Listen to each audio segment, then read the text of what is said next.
Back like we never left, Penguins hockey returns tonight in New York. We are going to tell you a Michael Bunting stat that you will never believe, and Bryan Rust having one of the hottest stretches in his career, helping propel the Penguins to victory against our arch-rival Flyers in the last game before Christmas break. And now we are back, a doubleheader against the New York Islanders today and tomorrow. Metropolitan Division games, huge games for the Penguins. Let's dive right in. First and foremost, if you haven't already, subscribe to the channel, Penguins Digest. We're going to cover all the latest Pittsburgh Penguins news and content. So subscribe to the channel, and we have you covered here on Penguins Digest, talking everything Pittsburgh Penguins. So if the Penguins are your team, this is the channel for you. Let's dive right into the first topic today, and that is started up fast. Bryan Rust scored 89 seconds into the game against the Flyers, and the Penguins did not look back. If you look at the stats for the Penguins in games where they score first versus games where they don't score first, it is mind-boggling. So I have to show you those numbers so that you understand the importance of starting quickly in these hockey games. The Penguins' record when scoring first, 9-6-2 overall. Now, that might not sound super impressive, but they are 9-2-1 when they lead after the first period. So it's not necessarily about scoring first. I mean, it is. It's really about maintaining a lead through the first 20 minutes and then letting that carry them into the rest of the game. It's hard to win a game when you're playing from behind, constantly trying to battle back. The Penguins have shown the ability to do that, but it's a lot easier if you get started fast and you keep it going. Talking about a guy that has been starting fast and keeping it going, a player that has been on the money lately is Bryan Rust.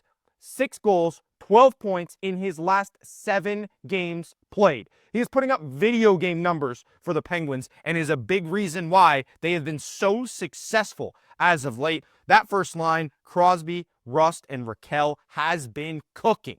There was a big error by Rakell last game where the Penguins were scoring their second goal on their second shot, and it got called back due to an offsides. Obviously, they created this challenge rule so that they get it right. I have no problem with that. What I have a problem with is when you're entering the zone, you have one job if you do not have the puck.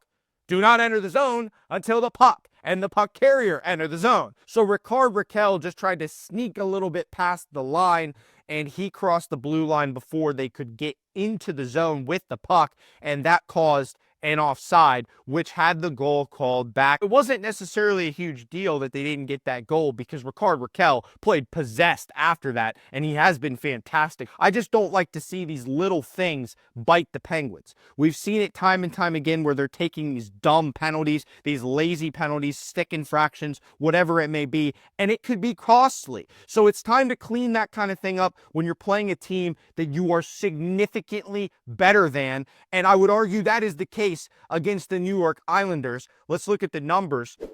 If you look at the breakdown between the Penguins and the Islanders, obviously the Penguins are a much better hockey team. The Islanders have a lot of problems, and the Penguins need to capitalize and get 2 W's this weekend out of a Metro opponent, doubling their output on the season against the Metro Division. They only have 2 wins this season against the Metro Division. That is against the Capitals early in the season and the Flyers in their very last game. So if they can beat the Islanders twice, that would be massive. Ilya Sorokin is arguably their best player. That's their goaltender. He's having another down year. 2 years ago, he's one of the best goalies in the NHL. He is not one of the best goalies in the NHL anymore. I would say the Islanders' strongest suit is faceoffs. They are very good at winning faceoffs. Now, will that offense actually be able to do anything with possession? Not really, as you can see by the rest of the numbers. But the Penguins are a really good faceoff team as well. Mike Sullivan's going to deploy his best faceoff man. Really, the important part is winning those defensive zone faceoffs. If you win those defensive zone faceoffs, you're preventing those opportunities from Matt Barzal and Bo Horvat, because look at their worst attributes: power play and penalty kill. Dead last in the NHL in both power play and penalty kill. Special teams, not so special for the New York Islanders, and that is something the Penguins have to capitalize on in these games this weekend, which brings me to my next point.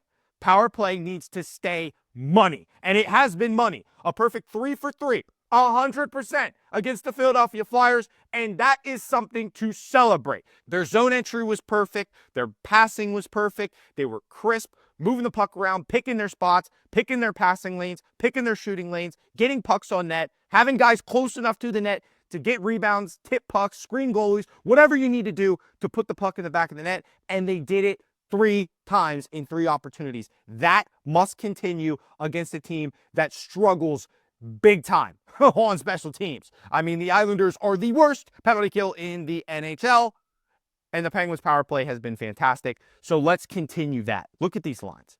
I mean, they started moving things around because Michael Bunting is obviously a guy we have to talk about. He has 5 power play goals on the season. Here's the crazy Michael Bunting stat that I have to tell you.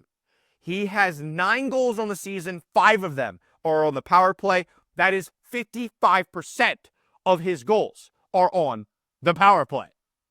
Michael Bunting leads the team in power play goals. Crosby is second with 4. Letang with 3. Letang has had a lot of success against the Islanders in his career as well. And speaking of Kris Letang, he is number 1 among active defensemen in the NHL in goals, assists, and points against the New York Islanders. He has destroyed the Islanders in his career, and Sidney Crosby has the same exact numbers as forwards and as players in general against one team. The only player in Penguins history that has more points against the Islanders is Jaromir Jagr. Sidney Crosby has destroyed the Islanders his entire career. Just like he swats flies and is a fly swatter, he also destroys the Islanders as well. I don't know what nickname I can say for Crosby against the Islanders. I'm going to come up with one in the next 2 days. But Fly Swatter was creative. We'll come up with something else about how well he does against the Islanders just to keep it interesting here. Sidney Crosby deserves all the nicknames, so we'll just keep it going. But I just think it's crazy that Michael Bunting has scored 55% of his goals this season on the power play. That tells you everything you need to know about Michael Bunting. He has not been a power play goal merchant per se, but he has had a lot of success on the power play, and that's why he's playing on that first unit with Sidney Crosby and the boys. So let's keep it going, Michael Bunting. He's been one of our best goal scorers for about a month and a half now. So let's keep that going into this game against the Islanders tonight.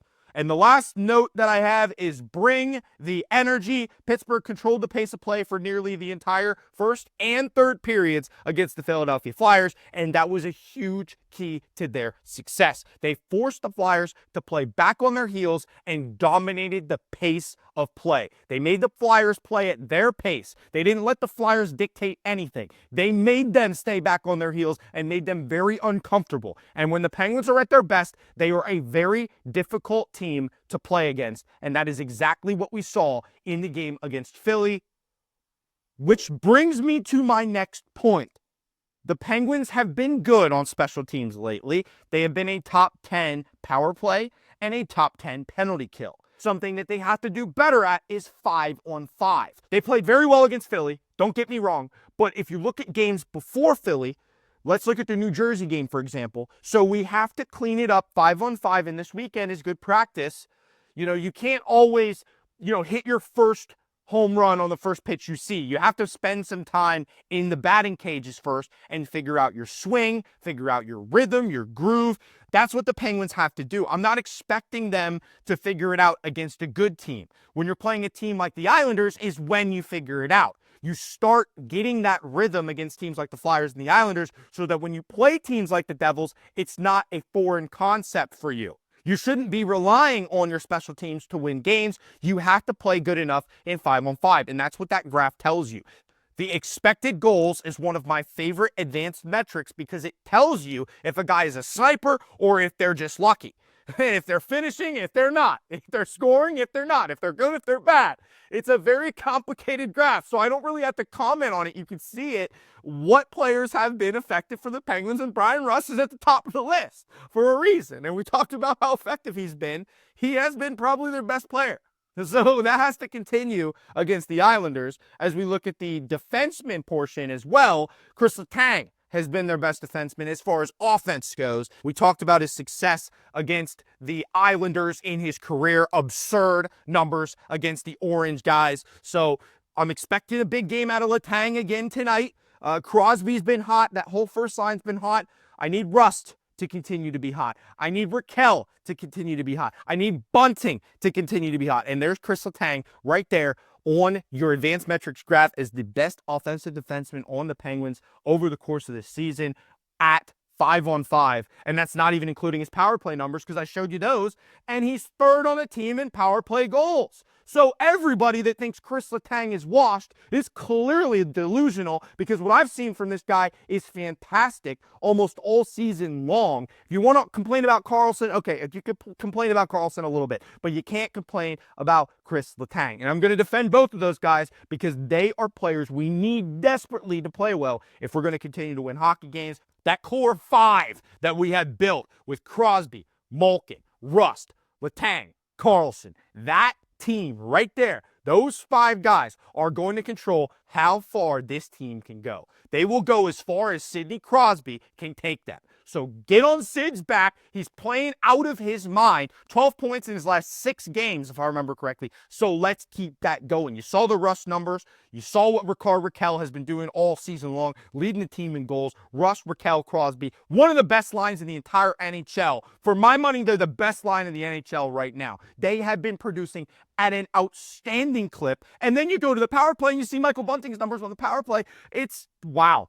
I mean, it's clicking right now. Let's keep it clicking. Let's roll that momentum over from the Philly game, and let's beat up on the Islanders. Get 2 big divisional wins this weekend. Obviously, tonight's the first of the 2. We're playing in New York, and then we come back to Pittsburgh tomorrow to play them again. Let's beat them twice. Let's get 2 big divisional wins. Let's get right back in that playoff picture. We're 1 spot out, 1 point out right now, right on the edge behind Ottawa. Let's take care of the Islanders. Let's take care of business. Let's get back in that playoff picture. Let's go, Pens. Thank you guys for watching this episode of Penguins Digest. It was a fun one to make. We're having a blast here. When the Penguins are playing good, we're all feeling good. So let's continue to feel good. Ride that high into this weekend. Take care of business. We'll see you guys on the next episode of Penguins Digest tomorrow, recapping the game tonight and previewing the game tomorrow against the same New York Islanders. Thank you guys for watching. If you haven't already, subscribe to the channel. We'll see you on the next episode of Penguins Digest.